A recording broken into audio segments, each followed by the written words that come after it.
할렐루야. 과학기술처 장관을 지낸 정근모 박사는 가장 친한 친구 고 김재식 박사와 경기고등학교에 입학해서 1년 만에 검정고시를 거쳐서 대한민국 최고의 대학 서울대학교에 입학했습니다. 후에 김재식 박사는 대통령 경제담당 수석보좌관이 되었는데 정근모 박사님은 마음속에 성령께서 김 박사에게 복음 전해라, 감동이 늘 일어났다고 합니다. 그런데도 다음 기회에 하면 되겠지 하고 계속 미루었다고 합니다. 그런데 어느 날 김재식 박사가 대통령과 함께 버마에 갔다가 아웅산 폭파 사건으로 죽고 말았습니다. 그 후에 정근모 박사는 복음을 전하지 못한 것이 항상 마음에 걸리고 후회스럽다고 했습니다. 그렇습니다. 기회를 놓치면 영원히 후회하는 일들이 많습니다. 세상의 후회는 잠깐입니다. 영원히 후회하는 것은 예수 믿지 아니할 때 오는 것입니다. 우리가 이 땅을 떠날 때 하나님께서 하늘나라의 천국에서 주님이 맞아주지 않으시고 지옥 간다 생각해 보세요. 어떻게 되겠습니까? 만약에 자신이 없고 희미한 대답이라면 그대로 두지 마시고 반드시 분명한 답이 나오도록 깊이 주님께 물어봐야 합니다. 그리고 정답을 찾아야 될 줄로 믿습니다. 그러므로 믿음으로 사는 우리들은 언제나 하나님 앞에서 내 생애를 정나하게 내놓고 살아야 합니다. 추워라도 부끄러운 삶은 살지 말아야 합니다. 잘못이 있었으면 돌이켜서 즉각 회개해야 됩니다. 그리고 분명한 목적을 찾아야 합니다. 믿습니까? 하나님께서는 만에 하나, 만세 전에 천에 하나 우리 모두를 복음을 위해서 살도록 다 불러주셨다 했습니다. 그러므로 우리는 이 복음을 위해서 살아야 합니다. 우리의 삶의 보람과 영광과 가치는 복음을 위해서 살 때입니다. 많은 사람들이 이 세상에서 이것도 귀하고 저것도 귀하다고 합니다. 그래서 나름대로 직업을 선택해서 열심히 살아갑니다. 그러나 세상의 일은 지나놓고 나면은 후회스러운 것이 많습니다.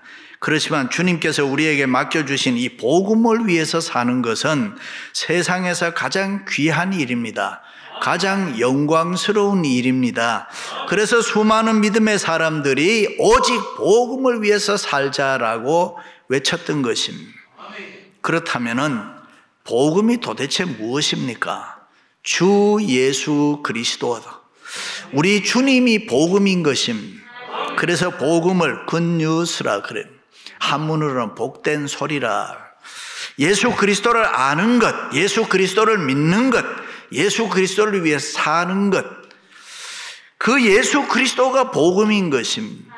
누구든지 예수 그리스도를 믿으면 새 생명을 얻습니다. 죽음에서 살아납니다. 죄를 용서받고 구원을 받습니다. 하나님의 자녀, 영의 사람이 됩니다. 죽으면은 천국 갑니다. 인생의 모든 문제가 그 예수 그리스도 안에 복음에서 해결됩니다. 믿으시면 아멘. 그러나 보통 사람들은 그 어떤 문제가 생기면은 수고와 노력으로 해결을 하려고 합니다. 그런다고 되는 것이 아닙니다. 인생의 모든 문제는 예수 그리스도가 함께 해주셔야 됩니다. 예수 그리스도가 도와주셔야 됩니다. 그러므로 너희는 그 예수 그리스도만 믿으라. 그렇게 말했습니다. 주 예수를 믿으라. 그리하면 너와 내 집이 구원을 받으리라. 할렐루야. 세상에 이것보다 더 좋은 소식이 어디에 있습니까? 할렐루야. 종교다원주의자들은 기독교에만 구원이 있는 것이 아니고 불교, 유교, 심지어 동학에도 구원이 있다. 그러니까 모든 종교는 다 똑같은 것이니까 기독교 예수만을 강조할 필요가 없다. 그럽니다.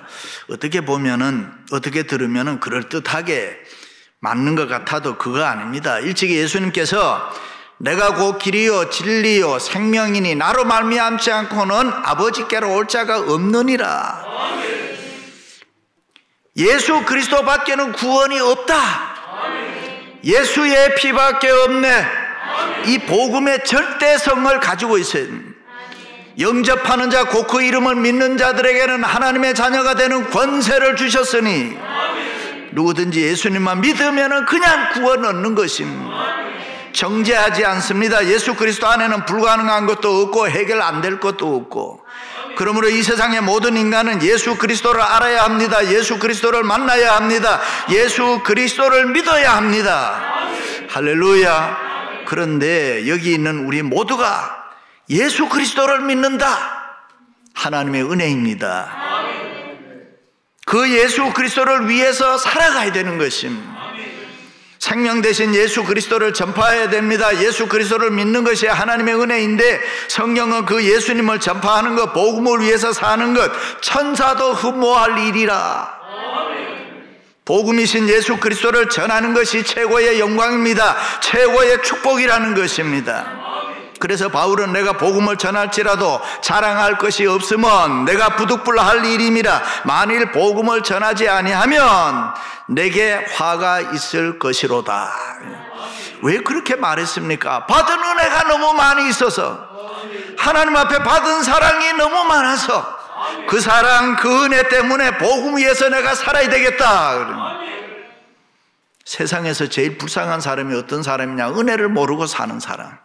누구나 세상에 태어나면서 많은 신세를 지잖아요.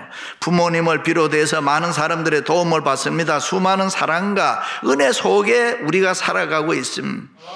평생을 주고받으면서 살아가잖아요. 그러나 많은 사람들은 받은 은혜를 잘 모릅니다. 이게 얼마나 큰 불행입니까?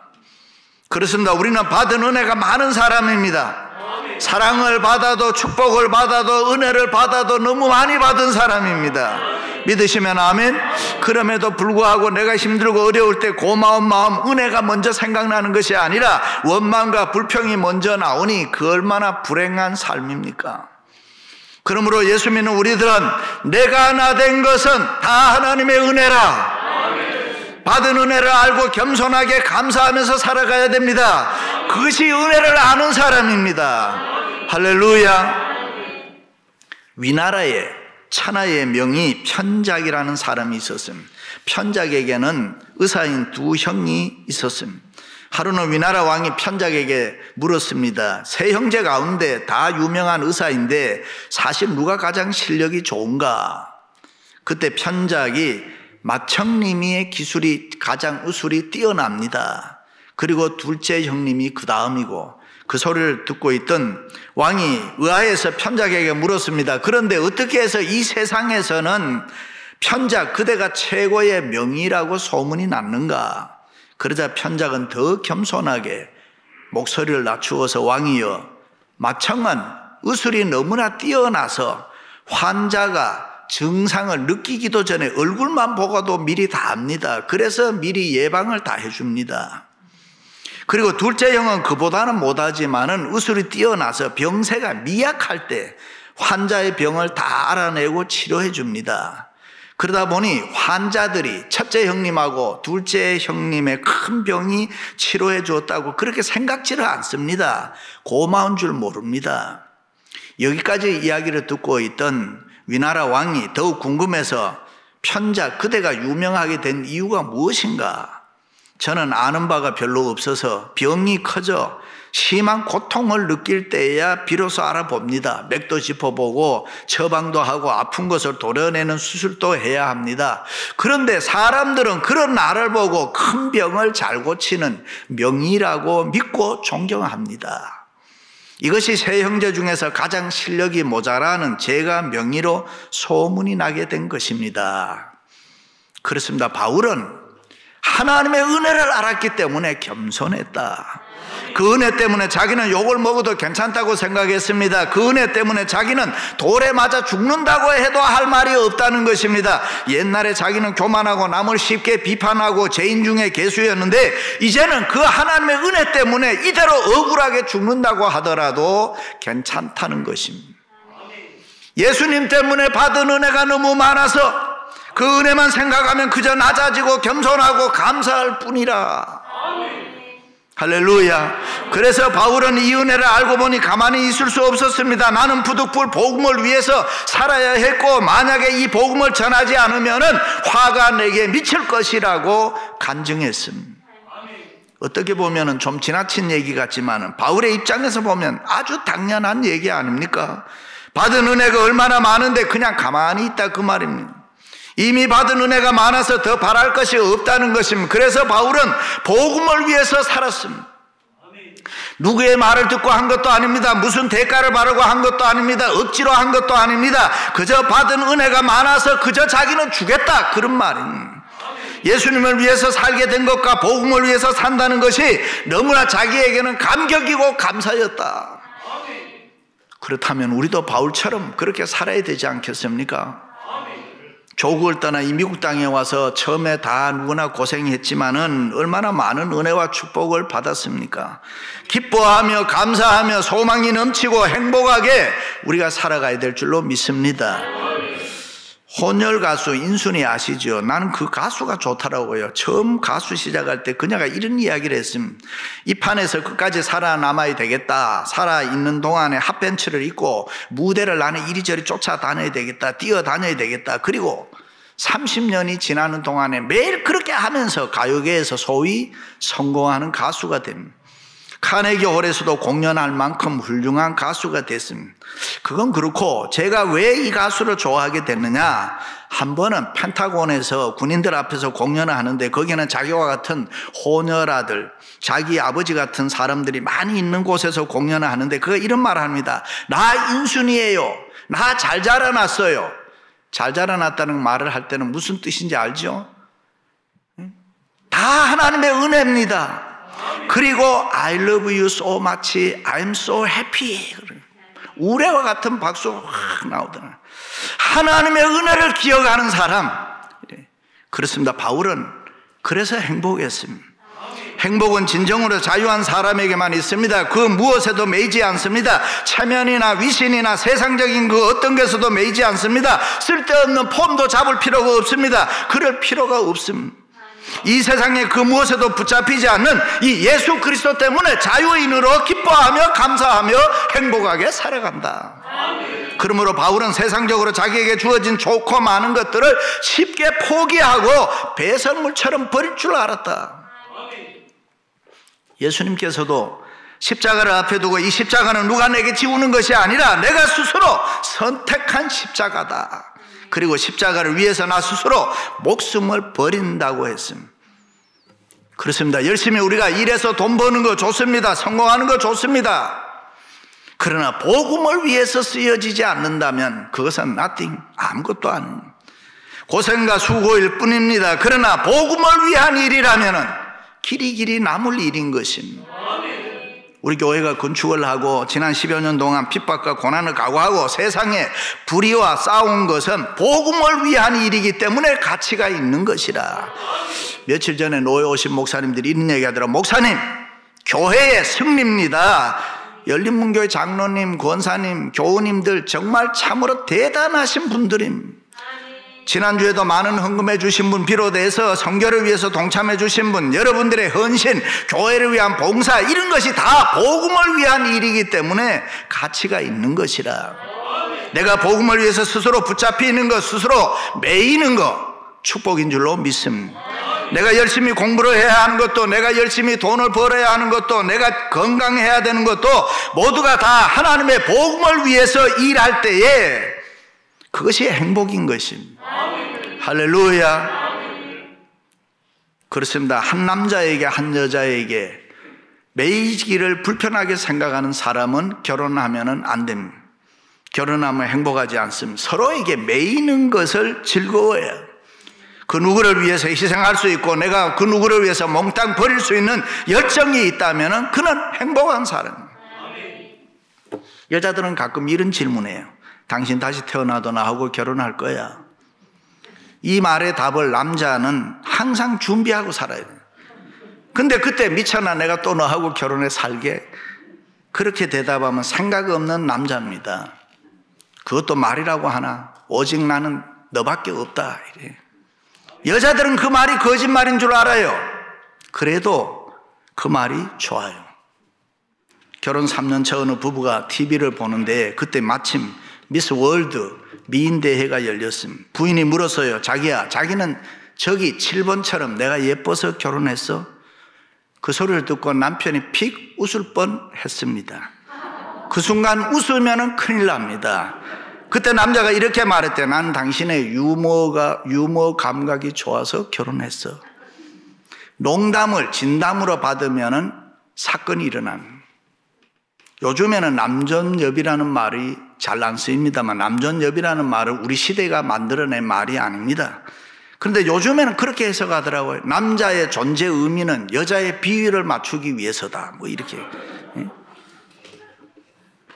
그렇습니다. 예수 그리스도 십자가의 복음에 붙잡히고 십자가의 복음에 미쳐야 진정한 자유인이 될 수가 있다. 복음을 위해 매이고 복음에 붙잡혀야 행복합니다. 지금 내게 돈이 있고 건강이 있고 내게 그 어떤 힘이 있을 때에 우리는 복음 위에 사십시다. 그것이 가장 가치 있는 투자고 신명기의 약속대로 천배 만배의 축복을 받는 생산적 투자인 줄로 믿습니다. 할렐루야. 수지균형이라는 경제 용어가 있습니다. 얻기 위해서 버린다. 긍정을 위해서 부정해 버린다. 부정을 위한 부정하는 것이 아니고 얻어지는 것을 알기 때문에 나는 과감히 버린다. 그런데 어떤 사람 돈 가지고 벌벌 떨고 건강 어떻게 될까 봐 벌벌 떠는 사람, 오래 두어봤자 별거 아닌데 예수 믿는 성도들 세상의 그 어떤 것에 붙들려서 절절매면 안 되는 것입니다. 그저 복음을 위해서 쓰십시오. 그것이 엄청난 축복이라. 그렇습니다. 복음을 위해 살 때 우리에게 기쁨이 있습니다. 행복이 있습니다. 세상의 염려, 근심, 걱정은 물러갑니다. 성령의 능력이 나타납니다. 삶의 완전한 모습이 회복되는 것입니다. 그러므로 복음을 위해 삽시다. 언제나 감사하고 기쁨으로 예배를 즐기세요. 교회를 사랑하세요. 성도를 만나는 걸 좋아하세요. 손해보세요. 할렐루야. 그리고 그들에게 맺어지는 열매를 보고 기뻐하고 즐거워하고 우리의 수고와 헌신으로 다른 사람에게 유익이 돌아간다면 얼마나 기쁜 일입니까? 얼마나 보람된 일입니까? 할렐루야. 사랑해야 주인이 될 수가 있습니다. 사랑을 받으면 어린아이인 것입니다. 사랑함으로 어른이 되고 사랑함으로 내가 주인이 되는 것입니다. 스스로 희생하고 주는 기쁨을 아는 사람이 되어야 우리가 행복하게 살 수 있습니다. 내 수고를 인해서 다른 사람에게 맺어지는 아름다운 열매를 보고 기뻐할 줄 아는 사람이 되어야 합니다. 할렐루야. 어떤 권사님이 화가였는데 그림을 잘 그렸습니다. 그런데 나이를 먹으니까 손이 떨려서 그림을 그릴 수 없어 속이 상해 죽겠다. 그거 아니죠. 전에는 내가 그림을 잘 그려서 박수를 받았고 기쁨을 누렸지만 이제는 내가 가르친 제자나 후배가 박수를 받는 것 보고 기뻐할 줄도 알아야 된다. 이것을 두 번째 기쁨이라 그렇게 말합니다. 저는 신학대학교의 총장으로 있으면서 하나 기대하고 늘 기도하는 게 있습니다. 목회 잘하는 목사가 나왔으면, 설교를 잘하는 목사가 나왔으면, 제 후임이 어느 날 저를 대신해서 목회를 할 때에 교회가 부흥하고 성장하고 은혜로우면 얼마나 좋을까 생각만 해도 너무너무 기분이 좋은 거예요. 맛있는 음식 꼭 나만 먹어야 합니까? 다른 사람에게 주어서 그 사람이 맛있게 먹는 것 보고 기쁨도 즐거움도 느낄 줄 알아야 되지. 좋고 귀한 건 나만 가져야 합니까? 다른 사람에게 주어서 그 사람이 기뻐하고 좋아하는 그 모습도 보고 즐길 수 있어야 하잖아요. 그런 마음이 무슨 마음이냐? 복음을 위한 마음이라. 할렐루야. 그래서 하나님은 이 세상에 여러 모양의 사람을 두었다 그래요. 헬라 사람, 유대인, 잘난 사람, 못난 사람, 배운 사람, 덜 배운 사람, 건강한 사람, 병든 사람, 다양한 그리스도인을 두신 것은 복음을 위해서 살라고. 과부는 과부의 사정을 잘 합니다. 어떤 권사님이 과부라는 말을 싫어하더라고요. 그래서 내가 뭐라 불러줘요? 싱글이라고 불러주세요. 이래. 어떤 젊은 집사님이 남편이 죽으니까 그렇게 서럽게 울더랍니다. 그때 옆에 있던 과부 권사님이 왜 울어? 나는 과부된 지 40년 살았다. 그러면 과부에게는 위로가 되는 거예요. 그렇습니다. 인생은 잠깐 보이는 안개, 연기라 그렇게 표현해요.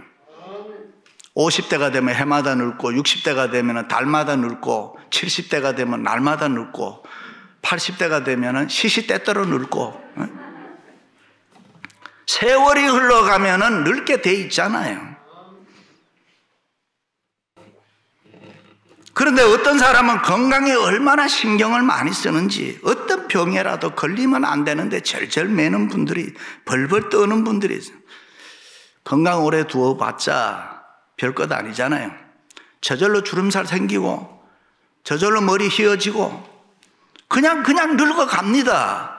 어떤 분은 그러더라고요. 나는 몸은 늙어도 마음은 늙지 않았다고. 글쎄요, 몸도 마음도 함께 늙는 것이 정상이잖아요. 아름다운 것이잖아요. 그게 뭐 잘못됐습니까? 아니잖아요. 일찍이 솔로몬은 그 모든 것이 부질없는 헛된 것이라, 돈을 벌어도 사랑을 받아도 칭찬을 받아도 허무한 것이다. 건강하는데 건강하면은 얼마나 건강하겠습니까? 그렇습니다. 힘있고 건강이 있을 때에 주님 위해서, 교회 위해서, 복음 위해서 내가 좀 더 열심히 살아야지. 그것이 축복입니다. 할렐루야. 여류시인 김소혁 권사님이 어느 날 깊은 밤 책상 앞에 앉아서 성경을 펴고 하나님의 말씀을 깊이 묵상하는데 어리석은 자여, 그 소리가 들렸습니다. 그러면서 이제 얼마 남았는지 나는 모릅니다. 오늘 밤에라도 아무개야 하고 부르시면 네 하고 두 말 없이 가야 되어요. 매일 밤 그분이 울고 계세요. 이제 조금밖에 남지 않았는데 저 불쌍한 자식을 어쩌나 울고 계셔요. 그렇습니다. 예수님을 믿는 우리들의 생각과 관심이 이제는 복음을 위해서 살아야 되겠구나. 내가 돈을 벌어도, 내가 출세를 해도, 내가 건강해도 바울처럼 복음을 위해서 살아야 되겠다. 생의 목적을 정하시기를 바랍니다. 복음을 위해 살면 보람도 있습니다. 가치도 있습니다. 생의 멋도 있습니다. 사랑하는 성도 여러분, 복음을 위해 사는 우리들과 우리 교회가 될 수 있기를 주님의 이름으로 축원합니다.